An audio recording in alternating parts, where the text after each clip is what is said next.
Vince Gilligan exploded onto our TV screens with, in my opinion, the greatest TV show ever made, Breaking Bad.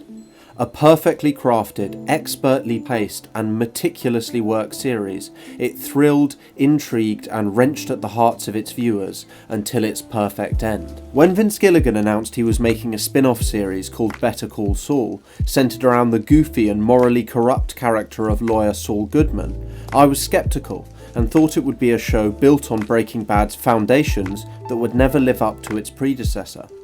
But by the end of the first episode, I knew that Better Call Saul was something special, and it cemented Vince Gilligan as, in my opinion, one of the greatest television writers of our time. Today I want to talk about how Vince Gilligan writes a TV pilot, using the first episode of Breaking Bad and Better Call Saul, and analysing how both hook us instantly in very different ways. Specifically, I want to explore why both these pilots act as a microcosm of the shows they introduce, how characters are fully and deeply fleshed out, and how they tell a complete and fulfilling story, drawing the viewer into the world of the show, and letting us know that we are watching something of true prestige and artistic quality.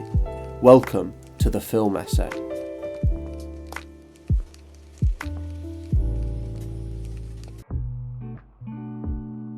Both episodes function as microcosms of their shows. By this I mean we know exactly what to expect from the entire series after the pilots, the mood of the show is fully developed, and stylistic traits like foreshadowing playing significant roles in both shows are firmly established.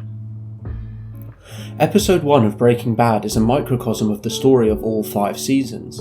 Vince Gilligan's tagline to studios to fund the show was, "I want to take Mr. Rogers and turn him into Scarface." And this character arc is evident from the first episode.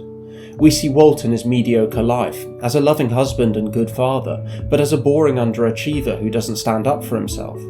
In the first episode he decides to cook meth, murders 2 drug dealers, and is fully prepared to kill the police that he thinks are about to arrest him. This is indicative of the entirety of the narrative to come, and gives us a taste of what to expect from the show as a whole.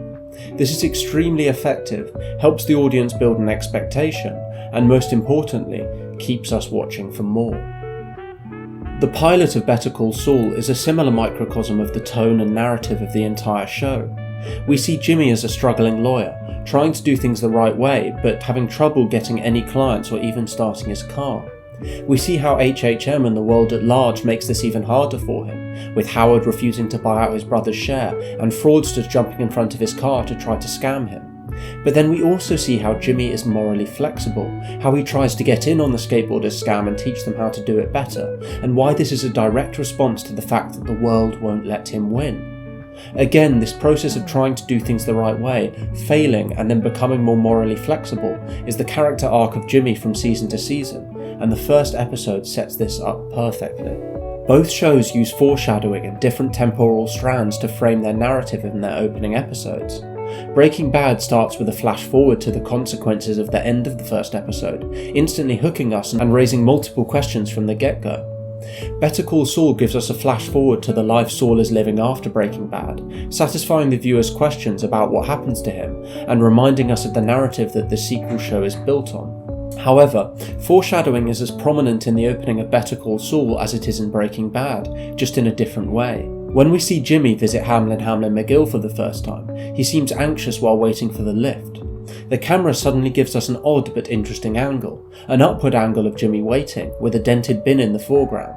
Jimmy turns and glances at it, but as the audience we have no idea of the significance of this yet, and quickly forget it. However, after the meeting with Howard goes badly, we see a manic Jimmy exit the lift and furiously kick the bin repeatedly. The shot from far away of him kicking the bin makes us pity him as we see the situation objectively, and suddenly the significance of the dented bin becomes clear. Jimmy's character is developed instantly. A whole backstory of his mistreatment and anger at HHM is communicated through a dented bin. I'll return to the idea of character development later.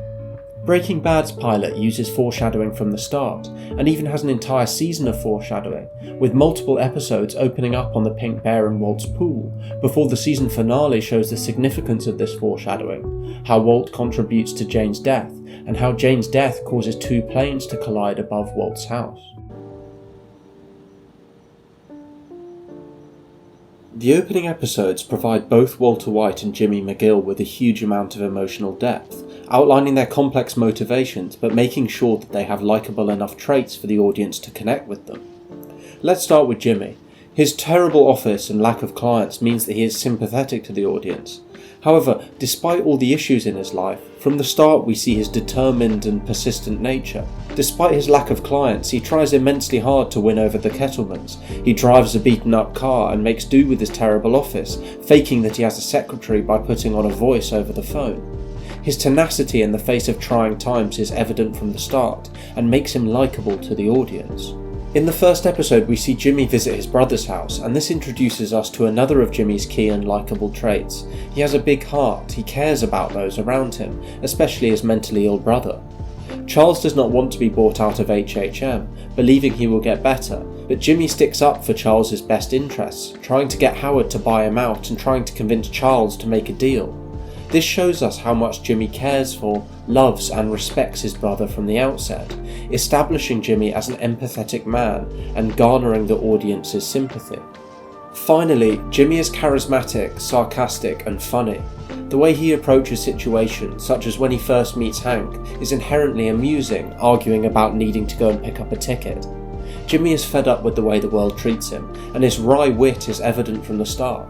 He is unintentionally funny in other ways as well, such as his hilariously bad impersonation of a female receptionist's voice over the phone. But his buffoonery is well-meaning, and this aspect of his nature is fully established in the pilot alone. We also see a depth to his character and his complex motivations. He wants to look after and help his brother and make it on his own as a lawyer, yet lives in a world that punishes a man like him and rewards a man like Howard, especially with his tiny office and terrible car. As Betsy Kettleman says in a later episode, he is the kind of lawyer guilty people hire. Yet in the opening episode we are given a little bit of backstory to his slipping Jimmy origins, how he used to pull scams on people and is far more accomplished at it than the skateboarders trying to scam him. From the start, this establishes complex motivations, love for his brother and a tension between his desire to succeed and managing to succeed in the right way in a world that wants him to fail. In Breaking Bad, Walt is established as a family man, a good provider and a good husband. He sticks up for his disabled son in the clothes shop, is a good, if overqualified, teacher, and is well liked, as is established by his surprise party. However, from one of the opening shots we see how he is a huge underachiever, as at one point his work contributed to a Nobel Prize. He seems massively overqualified, and we see how uncomfortable he is with his achievements in life, as well as how his family members like Hank belittle him. When he is diagnosed with lung cancer, this becomes a catalyst for a change in his life. His motivation to provide as well as to stand up for himself leads him to begin using his intelligence and chemistry ability to cook crystal meth, and to become a more dominant, assertive man by entering the dangerous world of organised crime. Therefore, from the outset, both pilots fully establish a wide variety of traits to their characters, winning over the audience's sympathies whilst introducing a range of complex ethical motivations their respective characters possess that will become the moral issues both shows will explore in the following seasons. Another important aspect of Vince Gilligan writing in both pilots is his world building, how he presents a full and fleshed out vision of an environment that feels real and that lays the foundations of all we will later learn.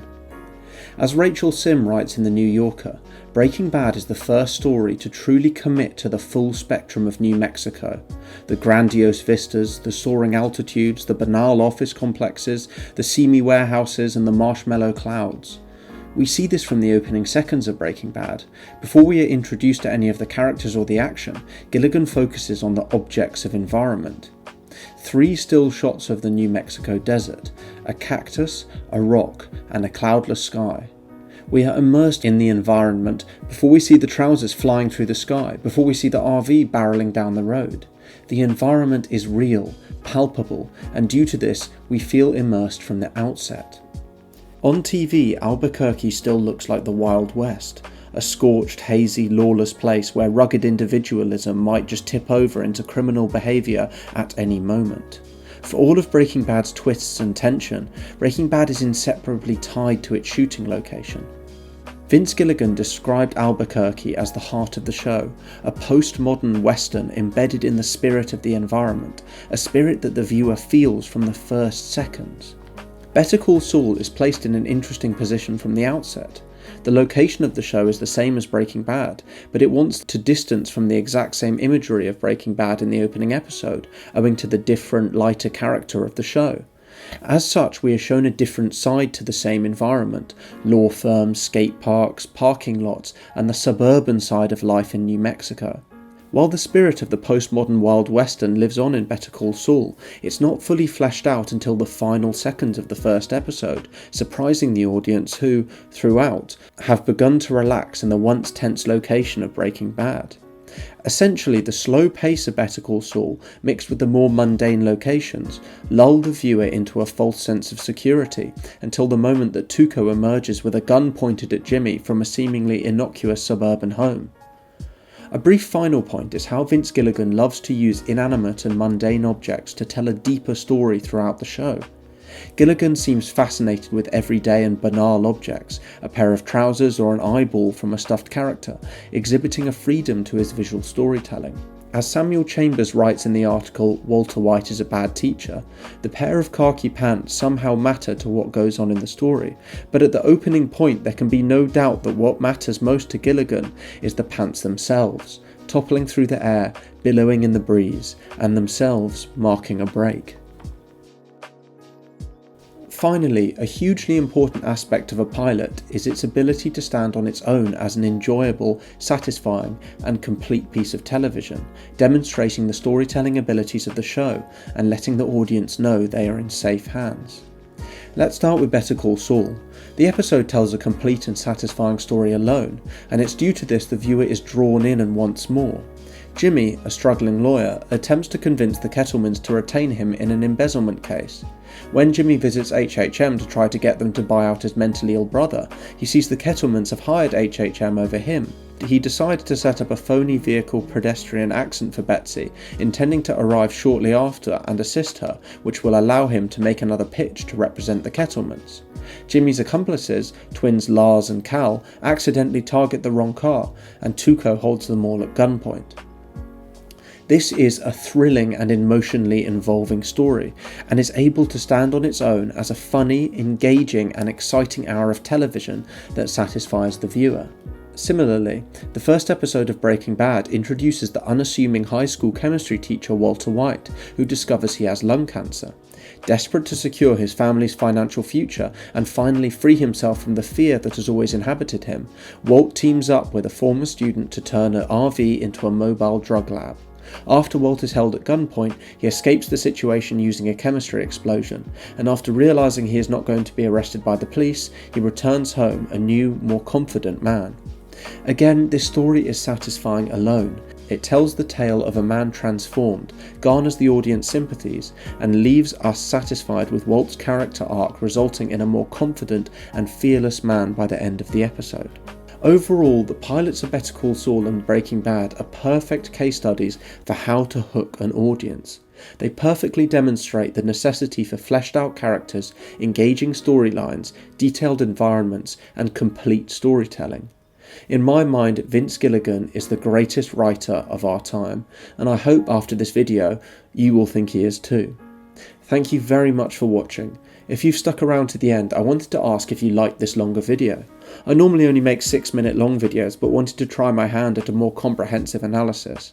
Let me know in the comments below, and subscribe if you like the content. Thank you for all the support.